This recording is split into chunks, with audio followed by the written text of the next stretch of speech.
All right, some of you are going to be saying, why is there a thing of Hellman's mayonnaise, real mayonnaise? Uh, One of the things that's bouncing around in my head right now is this was $3.98. And I remember when was like 75 cents. It's just the way things are going. Everything slowly inflates upward.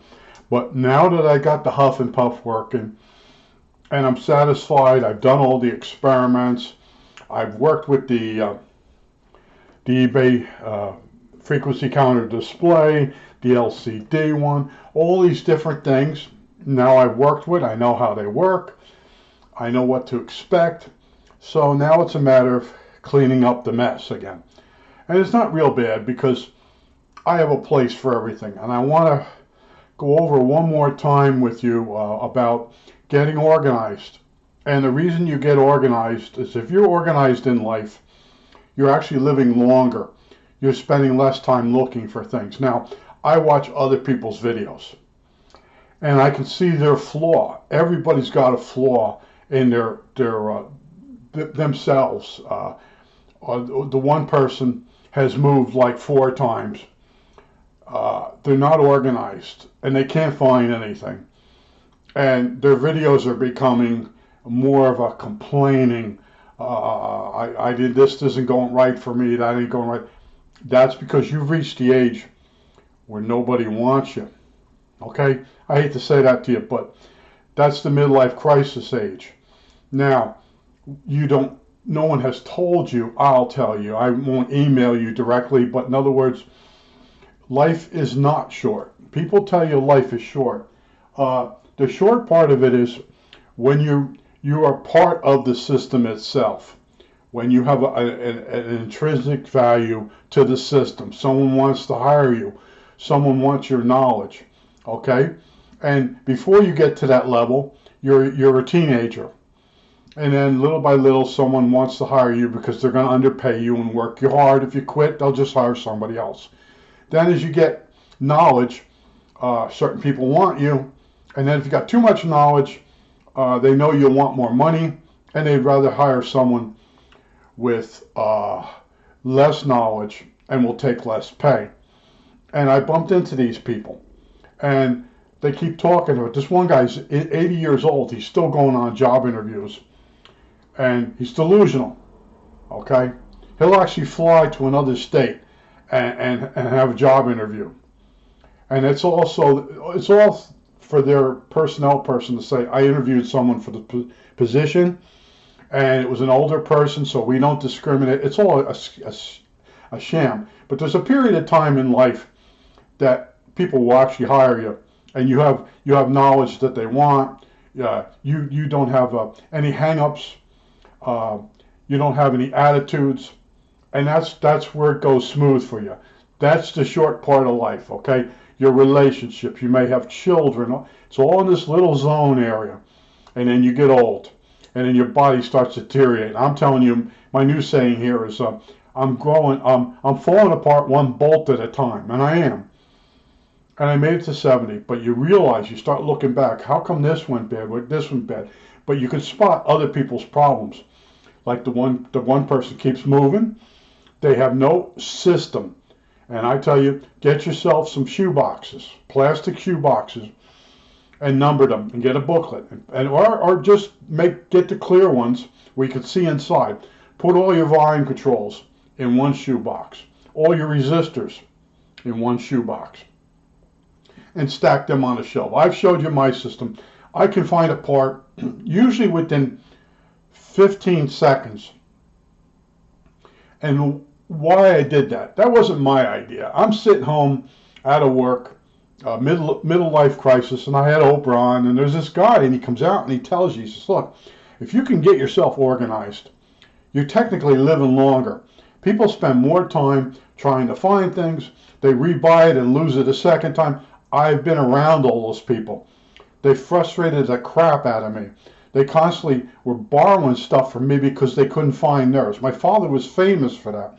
Well, anyway, so these other two people on the internet that I watch, all right, the one guy people keep sending him now boxes of stuff, radios and that. He's opening them up, and that's his video now. And he's really not into repairs anymore. One of the last ones he did, someone sent him a radio they worked on, and there was actually a fault in the radio, but the person had added some faults into it, and he had an abstract way of changing the parts. I was looking at it like, holy crap. And the guy who was working on it was freaking out because he couldn't figure out if the problem in the radio was something that the guy couldn't find or something that the guy introduced. And he redid something the guy did, and then he screwed up, and then he finally found it. He finally got the thing working. But I have a problem with too many radios. Now, I don't have a lot. I probably have under 50 radios, maybe under 75. All right. Other people have 200, 300, 400 radios, and they don't know where any of them are. They don't work. My stuff works, okay? And I buy it by the circuit, not by the outside of the radio, or a radio I've never seen before. But right now, I'm cleaning up, and I put stuff away where it belongs, and you always put stuff back in the same spot. You don't make any changes. I told you about my father working outside on the house, and instead of carrying the tools back into the cellar, he decided to put them in the trunk of his car. So then I'm in the cellar in my workshop, and he wants certain things. I said, they're out in your trunk of your car. Well, my father could not believe that my memory was that good, because he couldn't remember, because he had a terrible memory. I sit here and realize how bad his memory was. That's why he had all these problems. His memory wasn't as good as he thought it was. And he would think he was going to remember something, and he wouldn't. And he would tell you something that was wrong. You would correct him and show him in a book that he was wrong. And he wouldn't remember the correction. The next time he'd tell you the story, it would be wrong. Okay? Now, me, when someone corrects me, it's a correction. Okay? Because I have a good memory. And it really aggravates me that I know who told me the bad information. That's how bad it is. My memory's actually fairly still good at 70. It's starting to slip. Oh boy, it's starting to slip. Okay? And the other thing too, in my life, I had to put up with I really couldn't pronounce words correctly or read them correctly. And someone would tell me their last name. And then I'd go home and try to find them a few years later when I couldn't find them because I couldn't spell the different names. You know, there's some tricks to Polish, Italian names, and some other ethnic groups. And then there's English and Irish. Those names are pretty straightforward. And then I worked at McGraw Edison, and I have to actually think about how to spell it. And I would pronounce it wrong, and nobody would stop me. And it's pretty funny stuff. But right now, I'm in between jobs, or in between hobbies. And it's a very weird feeling when you don't have something to think about. So what I do is I go into reorganizing. What can I throw out? All right. How can I remake it better? Well, other people, they just keep buying stuff and putting it away and not being able to find it. And it always amazed me. And then they start telling me, why are you telling me? And then I told you I had people that would come ring the doorbell at my house and hold something up and say, where did I buy this? And then they'd argue with me. The guy come over one time and he had a piece of U-channel rubber. And we used that around the bottom of the cup on a trunk mount CB. And he bought this U-channel. And I saw it. I said, where'd you get this? He says, oh, I got that at the place, the boat place where I buy boat. He says, they sell these moldings so you can waterproof different things. I said, all right, so bing, it's in my head. So he's working on his motorcycle, and he comes over, he rings the doorbell, and he holds this piece of gasket up. He goes, where did I get this? Think about how funny this is, okay? Think about that. Someone walks across the street, they ring the doorbell of the house, they show you a piece of gasket. And I said, you got it at the boat place. Boat place? What are you talking about, boat place? I said, yeah, the boat. Boat. Yeah, the boat. The one with the inboard-outboard engine. 283 engine? Yeah, I think it was a Chevy 283. It was the same engine I had in my Nova. So I was able to help him. I changed the gasket on there. I cheated. The gasket by the motor, I cut a piece of aluminum, took that piece off. I was able to do the gasket change in like an hour and a half versus the 6 that it takes. So anyway, so he had this boat for a while. He totally forgot that he had a boat because he sold it. He was so happy to sell it. So meanwhile, he sold this, and he's like, boat place. I said, boat? Yeah, you had a boat. Remember the boat? Now I got to refresh his memory about the boat. This is my life, okay? This is the stuff that went on. That old engineer I told you about, he comes up, he starts telling me, I can't find a schematic for this old radio. I'm going to fix it. All right, so I go on the Antiques Radio place on the internet. I'm not good remembering names of places. If I was off camera, I could remember the name of that place. But in other words, I go on there, I put in the model number, bing, up it comes. I print out the schematics, and I give it to him. And he runs up to a publisher or a printing place and has them blow them up. He never fixed that radio. He says to me, the filter capacitors are bad in the radio. I said, yeah. He says, well, they don't make them anymore. I said, no. I said, you use separate capacitors. Well, no one around here sells 450 volt capacitors. I said, they did at the time. And I told him where to go get it. Now he went over there, and he went over to Herman, and Herman's dead now. But anyway, Herman was a pain in the ass. So anyway, I go over there a couple days later, and he says to me, did you send that guy over here for some capacitors? I said, yeah. He says he had sticker shock. They were like $7 each. I said, 7? That's nothing. I said, online, some of them capacitors, they were sticking people for 20 bucks. He says he wanted them like for 75 cents. So I went back home and and yelled at the guy. I said, don't ever do that again. I said, go over and ask how much stuff it is. Don't say you want to buy it. And then when they pull it, they used to pull it from upstairs, a parts picker, and then say, I'm not paying that amount of money. Well, anyway, the guy never fixed the radio. But think about me. I went up, I got the schematic. He went to the printing place and had the blow-ups made. And then the first thing you test for is your filter caps. Well, you don't need the schematic to do that. But that's how it was. He had this grand finale of life. I would mow his lawn, and I had to make him out a receipt, a real receipt for mowing the lawn. I had not letterheads, but I had receipts with my name and everything on it when I was doing lawn mowing. And the last few times I mowed his lawn, I just said, just hand me the money. He would not. So I just let him, I just walked away. I didn't ask for the money ever again, and I never mowed his lawn again. I just said, you know what? I said, I mowed the lawn. I don't want to, oh, he'd make me mail it to him. I had to mail it to him, and he'd sit down in the cellar in his little office, and he'd fill out a bill. Instead of walking it over to my house and give me the money, he would send it through the mail to me. This is the stuff I put up with. This is the crazy people I was around. Now, I'm crazy, and I know it. And a lot of it's because I put up with this stuff. I was never like the girls I worked with. I had a night shift of women, and they'd tell me, go take a flying shit off a rolling donut. And they would tell me, you got to stand up for yourself, grow a set. And over the years, I've gotten a little meaner, but I still am pretty polite. If I don't know the person, I take the high road, and I say, well, I'm not going to do it. I'm not into that. And I walk away. I'm not doing anything really anymore for anybody. I mowed the lawn here for 3 years for the person, and they never thanked me. Their mother brought me a Christmas gift twice, a jar of Raisinets. I have this problem. I have this face. Now, right now, I can't show you my face because it's unshaven. I'm unclean.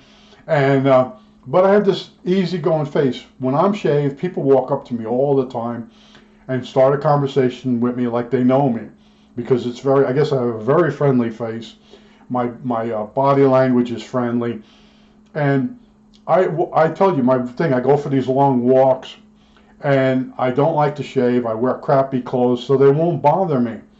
All right, but getting back to what I'm going to do now is I'm going to clean the mess up, and I'm going to throw a few more things out like I did the last time. And it does hurt to throw stuff out. And then your mind works on you. It's really sneaky. You throw stuff out that you're never, ever going to use. But your brain, a few weeks later, will want it again. Okay, that's the little game it plays on you. And why it does that, it by keeping all this crap you don't need, it makes you feel like you've got control of the world, and you don't. You don't have control. And I tell you straight out, I have hobbies. All right, let me make sure the camera's still working. I have hobbies, and when I'm in the hobby, it's so I don't have to see the rest of the world, what's going on. You know, like Trump is probably your buddy. He's not mine. Uh, he's out there telling his campaign is talking about everything that's wrong with the world. Well, he's one of it. He's what's wrong with the world. But that's his campaign strategy. See, a lot of people, if you constantly point out to them what's wrong with everything, that's conversation.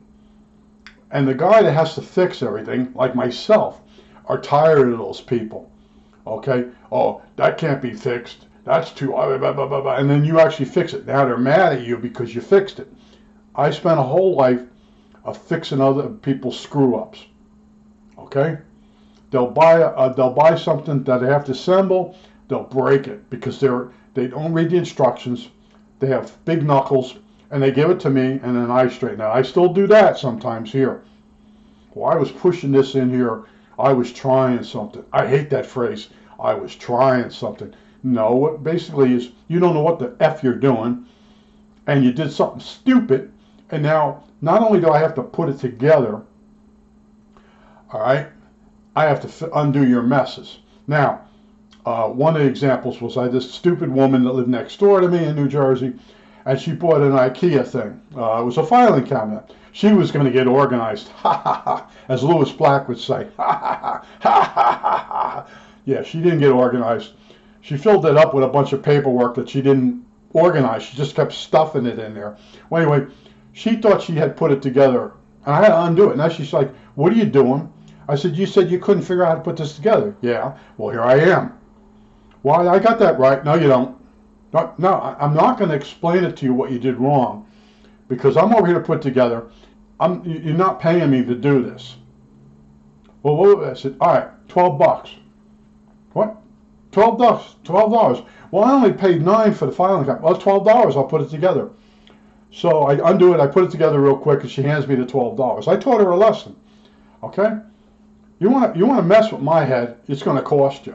I did that a few times to her. Now, one time she bought a Nordic track. An 80-something-year-old woman bought a Nordic track. She kept watching the commercials, the young people on the Nordic track. So it gets delivered to her house. And when they get you on the phone, they upgrade stuff. So now I'm putting it together. Well, what are all those parts over there? I said, they're the old tachometer and mileage thing. I said, I'm putting the upgrade on. Well, can't you put them on also? It's a shame to waste that. I said, look, you got on the phone, and they gave you a Nordic track in a box with the tachometer and the mileage thing or whatever it is, and the calories burned thing, and then you got sucked into upgrading to the new unit. And now I'm putting the new unit on it because the old one, it's anyway. So she finally, and the whole time she's shaking her head like my grandmother used to do. I don't like old people that shake their head when they're wrong. Oh God, I could. Thank God I never punched anybody and broke their nose.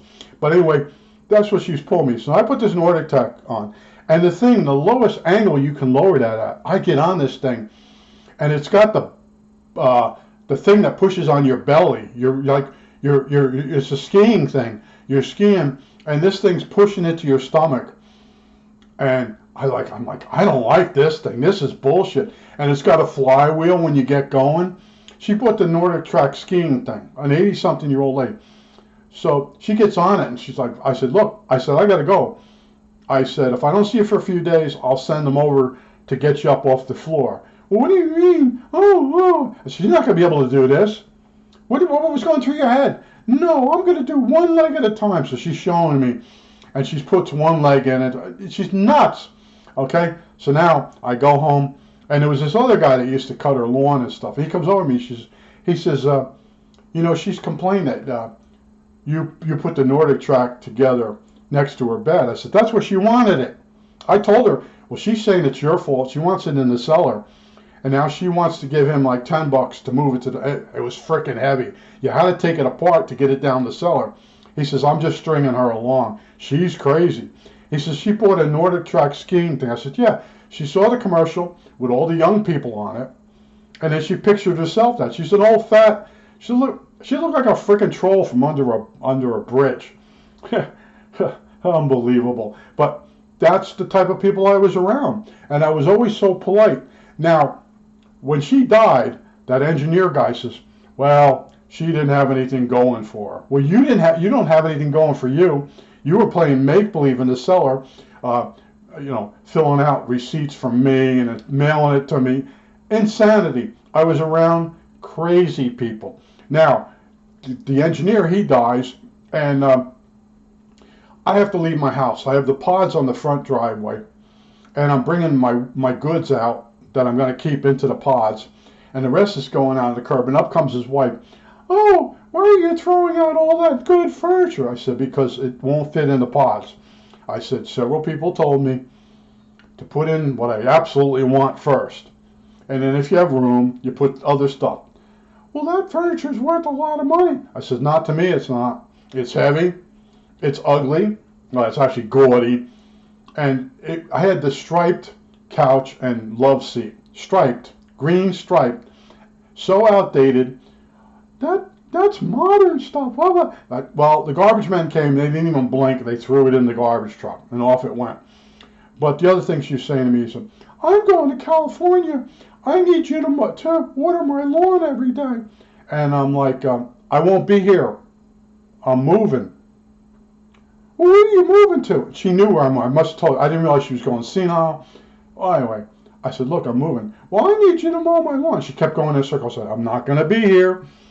And I said, I got a lot of problems. I got to load this pods up. Well, I have problems too. Yeah, she's standing there. She needs her lawn watered because she's going to visit her daughter in California. But meanwhile, my problems aren't as bad as that because she said so. But I was like, oh, holy crap. So anyway, I leave, and then the house gets sold. And I come back, and I don't know if she didn't go to her daughter's house or whatever. She comes over and she starts complaining to me. That new person that you sold the house to is making too much noise late at night. So I told her the story about when she moved in, and everybody else moved in those houses when they were new. And late at night, they would put extra sheetrock up in the attic and make another room. They were all hammering into 2 o'clock in the morning. Well, that was then. This is now. I said, no, it's not. I said, you did it. Now it's his turn. And I didn't own the house anymore. I wasn't going to go talk to the guy. I came to get my mail from one of the neighbors, but that's what she still wanted something from me. I was raised around totally self-centered, selfish, crazy people. Okay? Now, I won't say they're all bad, but it was a poor neighborhood. It was a people that, the husbands had GI Bill to buy the houses. That's where I was raised, and we had these rules for the street. And when a new person would move in, we'd go across the street, welcome them to the new neighborhood, and explain to them the rules. Not a lot of people, they're all gone now. They're all dead. And some people argue. I'm not going to argue with anybody what happened, but I was involved in it. And I was sort of the mayor of the block at the end. Everybody older had a problem, they'd come to me. And some of the people sort of do that here, and I sort of say, look, that's your son's problem. You have a son, yeah. Well, get him to do it. I'm privy to that now. I told the stories where people would get me to do it, and then when they retell the story, it was their son that did it. Yeah, I learned my lesson. But I wanted to tell you again about being organized, and I am cleaning up after the Huff and Puff adventure. And that's the way I roll. Every so often, between projects, I clean up, I throw stuff out. And like I said, when you throw it out, a few weeks later, you're going to say, oh, I shouldn't have thrown that out. That's your brain playing a game on you, okay? Well, I really needed that. I had this one guy used to do that to me all the time. He was going to get organized. He never did. I got tired of hearing about it, okay? It's very hard to get organized because it's boring as hell. All right, that's it.